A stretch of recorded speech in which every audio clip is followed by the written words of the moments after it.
Hello बच्चों। तो ये है केमिकल रिएक्शंस एंड इक्वेशन का पार्ट 4। पिछले पार्ट में हमने पढ़ा था केमिकल रिएक्शंस में, टाइप्स ऑफ केमिकल रिएक्शंस में कॉम्बिनेशन रिएक्शन के बारे में।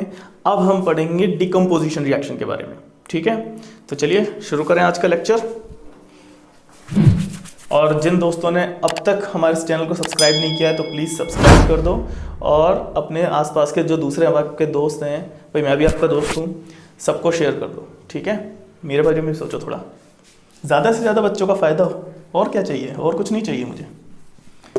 चलिए, डिकम्पोजिशन रिएक्शन, पहले हम कॉम्बिनेशन रिएक्शन पढ़ चुके हैं, अब हम पढ़ेंगे डिकम्पोजिशन रिएक्शन। देखिए नाम से पता चल रहा है डिकम्पोज, यानी कोई चीज़ क्या हो रही है, टूट रही है, ब्रेक होना। जब कुछ ब्रेक होता है तब बोलते हैं कि डिकम्पोजिशन हुआ या टूट गया कुछ। ठीक है, जैसे सपोज कोई कंपाउंड है एक्स वाई, जब वो टूटेगा तो एक्स अलग हो जाएगा, वाई अलग हो जाएगा। इसी को हम कहेंगे डिकम्पोज होना, ब्रेक होना, टूटना। तो कोई भी ऐसी रिएक्शन जिसमें एक कंपाउंड, ठीक है, एक बड़ा कंपाउंड या एक कॉम्प्लेक्स कंपाउंड जब टूट कर बिखर जाता है और छोटे छोटे कंपाउंड्स में डिवाइड हो जाता है, तो उसको हम कहते हैं कौन सी रिएक्शन हुई है, डिकम्पोजिशन रिएक्शन हुई है। ठीक है, so reaction in which a compound or a complex compound splits up, टूटना, और decompose to simpler compounds with the energy change। जब कोई चीज़ टूटती है तो उसकी एनर्जी में भी फर्क आता है। जब आपसे मैं अगर कुछ कहूँ कि भाई आप कोई पत्थर का टुकड़ा है उसे तोड़िए, तो तोड़ने के लिए क्या करेंगे, आप हथौड़ी लेंगे, उसे एनर्जी लगाएंगे। जब एनर्जी लगाएंगे तो आपने अपनी तरफ से एनर्जी क्या करी, इनपुट में दी। ठीक है, तो एनर्जी देने से ही ये बॉन्ड टूटेगा, ये बॉन्ड ब्रेक करना है। तो जब आप इसे एनर्जी प्रोवाइड करेंगे ये बॉन्ड टूट जाएगा और अलग अलग सब्सटेंस में ये डिवाइड हो जाएगा, तब इसकी एनर्जी में चेंज आएगा। जब आप किसी चीज को एनर्जी देंगे तो उसकी एनर्जी बढ़ेगी, तो यहां पर एनर्जी कैसी हो जाएगी, हाई हो जाएगी। ऐसा हमेशा नहीं होता है, लेकिन ज्यादातर केसेस में होता है। भाई इस तरफ आपने एनर्जी दी, कंपाउंड्स ने एनर्जी को एब्जॉर्ब किया और उसके बाद वो स्प्लिट हो गए, टूट गए, तो एनर्जी हाई हो गई, एनर्जी बढ़ गई।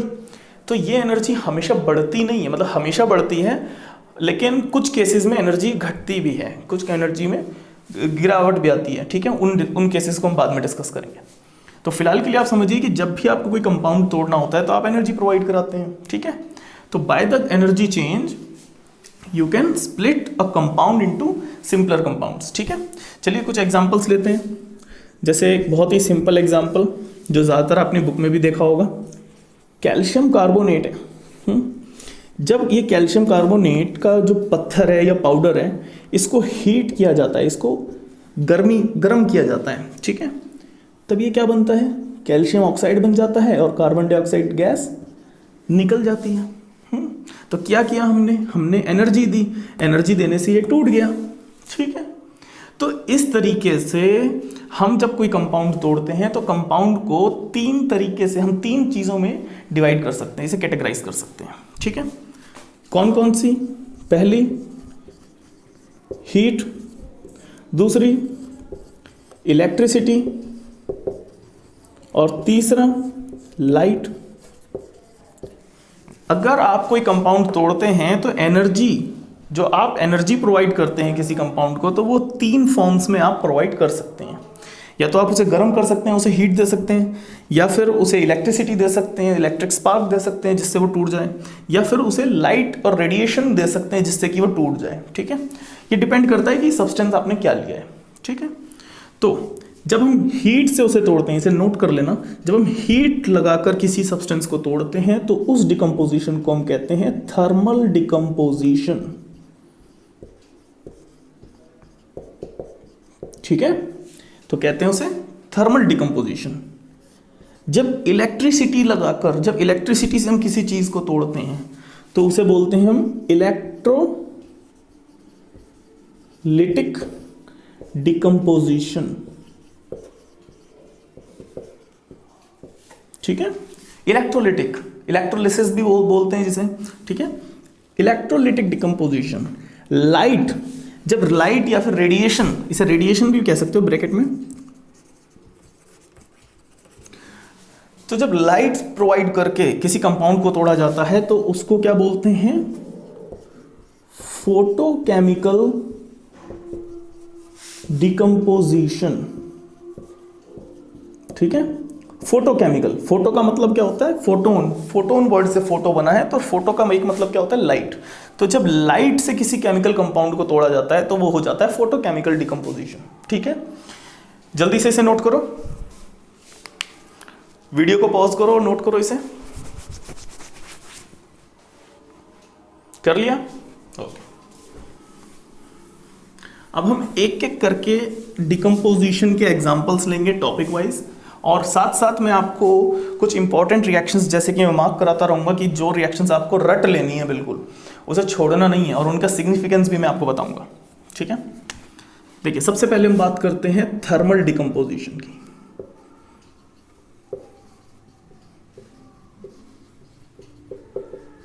ठीक है, थर्मल डिकम्पोजिशन के लिए आप डेफिनेशन लिख सकते हैं, the decomposition reaction that takes place by providing heat to any substance.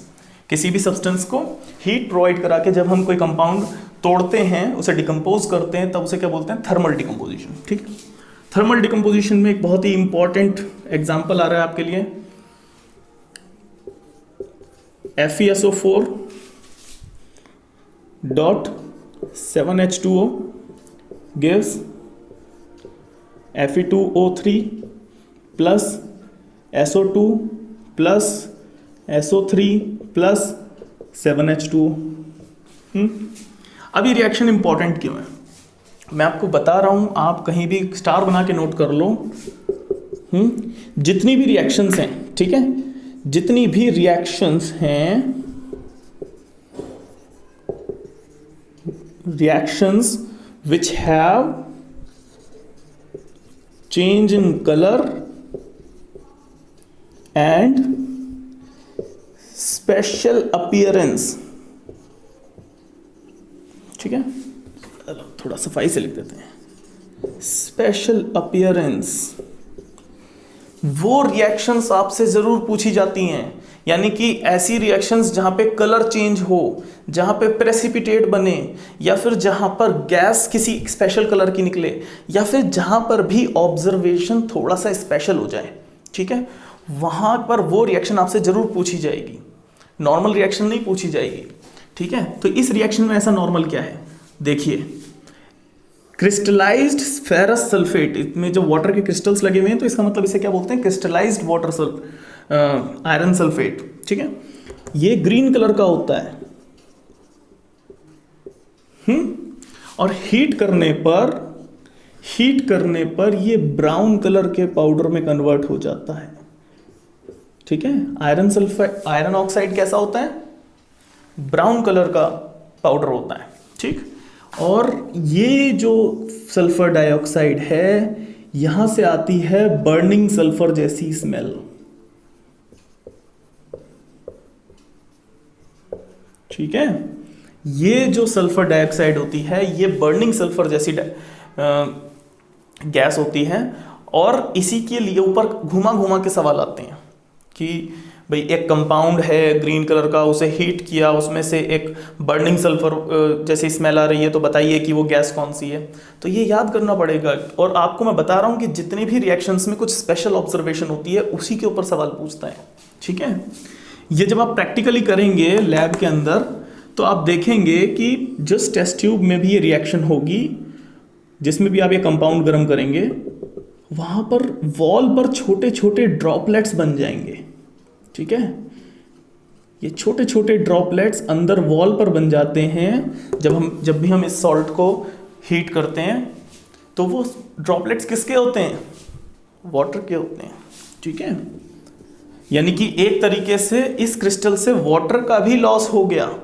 ठीक है, तो ये क्या हुआ? डिहाइड्रेशन ऑफ वाटर भी हो गया।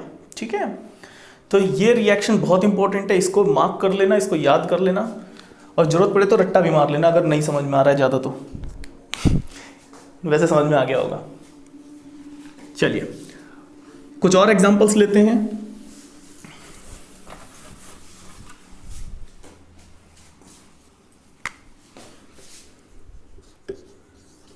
हीटिंग हीटिंग के ऊपर बेस्ड हम एग्जांपल्स ले रहे हैं। KClO3 हीट करने पर क्या बनता है, KCl बनता है और ऑक्सीजन गैस बनती है। ठीक है,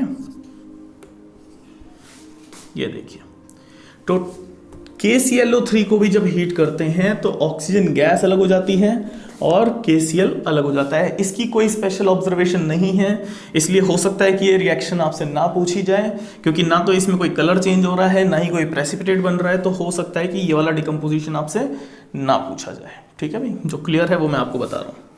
इसके अलावा कुछ रिएक्शंस हैं जिन्हें आप कह सकते हैं डीक्रिस्टलाइजेशन।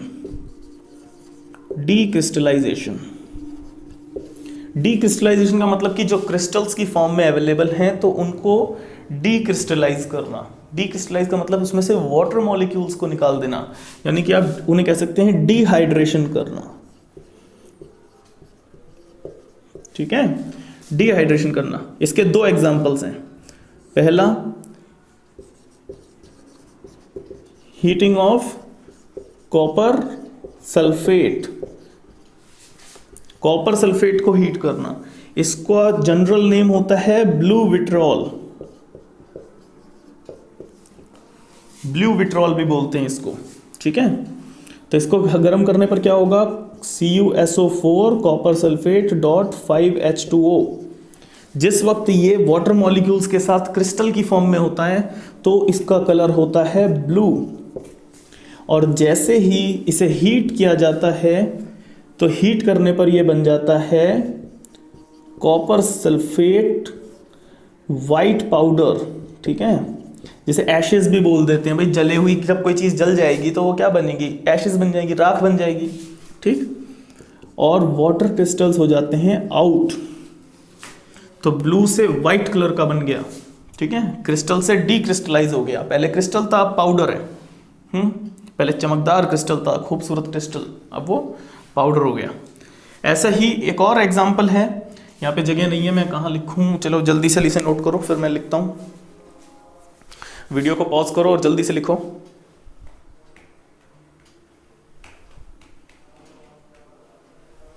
लिखा?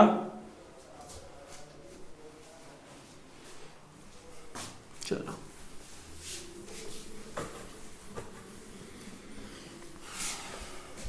थर्मल डिकम्पोजिशन का, ये सब थर्मल डिकम्पोजिशन चल रहा है अभी। ठीक है, डीक्रिस्टलाइजेशन का एक और एग्जांपल मैं आपको दे रहा हूं और उसके बाद कुछ एग्जांपल्स और दूंगा। आयरन सल्फेट, जो भी मैंने एग्जांपल दिया था, FeSO4.7H2O, ये किस कलर का होता है, ये ग्रीन कलर का होता है, लाइट ग्रीन कलर का। ठीक, जब इसको हीट किया जाता है तो मैंने जो पहले रिएक्शन लिखी थी वो भी सही थी, लेकिन वो सेकेंड स्टेप था। यानी कि जब आप जब इसे हीट करते हैं तो सबसे पहले बनता है iron sulphate powder, white powder. ठीक है, और 7H2O बाहर हो जाता है, और फिर जब ये फर्दर हीट किया जाता है तब बनता है आयरन ऑक्साइड और सल्फर डाइऑक्साइड और सल्फर ट्राइऑक्साइड। ठीक है, तब बनता है, उससे पहले नहीं बनता है। ठीक, पहले ये वाटर क्रिस्टल्स को अलग करता है और फिर जो पाउडर को हम फर्दर हीट करते हैं तब बनता है iron oxide, sulphur dioxide and sulphur trioxide. ठीक है, चलिए एक एग्जांपल और मैं आपको देता हूं थर्मल डिकम्पोजिशन का।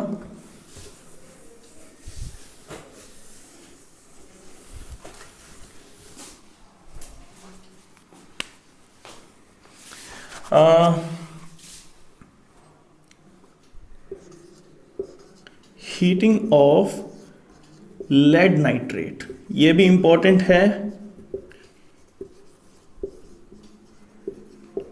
इसे मार्क कर लेना, लिख लेना। ठीक है, इंपॉर्टेंट मार्क कर लेना इसको। और क्यों इंपॉर्टेंट है उसका भी रीजन मैं आपको बता दूंगा। लेड नाइट्रेट को हीट करने पर क्या बन जाता है, लेड ऑक्साइड बनता है और नाइट्रोजन डाइऑक्साइड अलग हो जाता है और ऑक्सीजन गैस अलग हो जाती है। ठीक है, तो अब ये बैलेंस नहीं है, ये बैलेंस करेंगे। ये लीजिए, ये हो गया बैलेंस।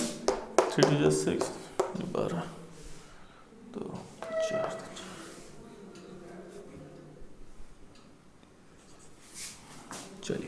ये बैलेंस हो गया। तो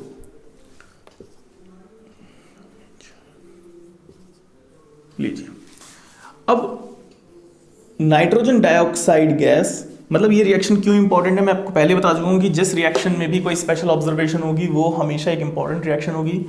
तो इस रिएक्शन में जो नाइट्रोजन डाइऑक्साइड गैस होती है ये ब्राउन कलर की गैस होती है,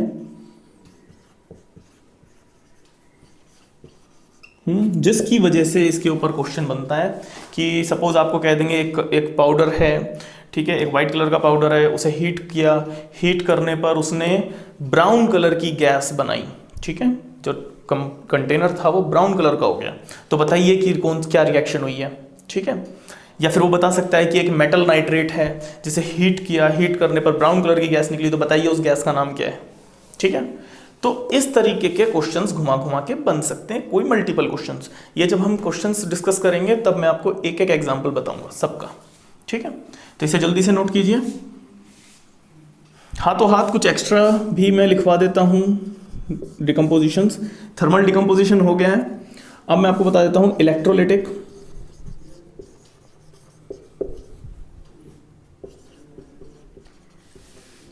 इलेक्ट्रोलिटिक डिकम्पोजिशन यानी कि जब इलेक्ट्रिसिटी पास करके किसी कंपाउंड को तोड़ा जाता है। फटाफट से 3 एग्जांपल लिखिए। वाटर का डिकम्पोजिशन, जिसे इलेक्ट्रोलिसिस ऑफ वाटर भी बोलते हैं, इलेक्ट्रिक स्पार्क के प्रेजेंस में होता है ये। Decomposition of sodium chloride, sodium अलग हो जाता है और क्लोरीन गैस अलग हो जाती है, ठीक है, लिखिए जल्दी से। थर्ड एग्जांपल लिखिए एल्यूमिनियम ऑक्साइड का डिकम्पोजिशन, जिसमें एल्यूमिनियम गैस अलग और ऑक्सीजन गैस अलग। तो ये सभी डिकम्पोजिशंस कैसे होते हैं? इलेक्ट्रिसिटी की प्रेजेंस में होते हैं, ठीक है। जल्दी से नोट कीजिए, वीडियो को पॉज करें और नोट करें। बस 1 मिनट का और है। तो बच्चों अब मैं आपको लास्ट पॉइंट बताता हूं जो हमने लिखा था, फोटोकेमिकल डिकम्पोजिशन, कि फोटोकेमिकल डिकम्पोजिशन किस तरीके से होता है। फोटोकेमिकल डिकम्पोजिशन का मैंने आपको मतलब बताया था। फोटो का मतलब है लाइट, केमिकल यानी कि कोई केमिकल कंपाउंड।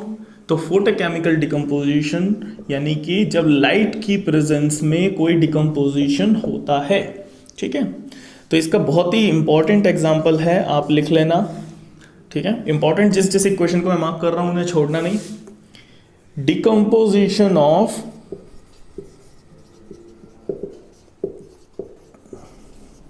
सिल्वर क्लोराइड, ठीक है, decomposition of silver chloride, 2AgCl in presence of sunlight gives Ag plus chlorine gas, ठीक है। इसमें ये जो AgCl होता है ये वाइट कलर का पाउडर होता है, जो टूटने के बाद ग्रे कलर के पाउडर में कन्वर्ट हो जाता है, ठीक है। उसको ग्रे कलर का हो जाता है सिल्वर। वैसे तो आपको मालूम है बहुत ही शाइनी सरफेस होता है उसका, लेकिन क्योंकि ये एयर में है, ओपन है और सनलाइट के साथ रिएक्ट कर रहा है, तो इसलिए वो ग्रे कलर का हो जाता है। उसमें थोड़ा लेयर कैसी होती है, टार्निश हो जाती है।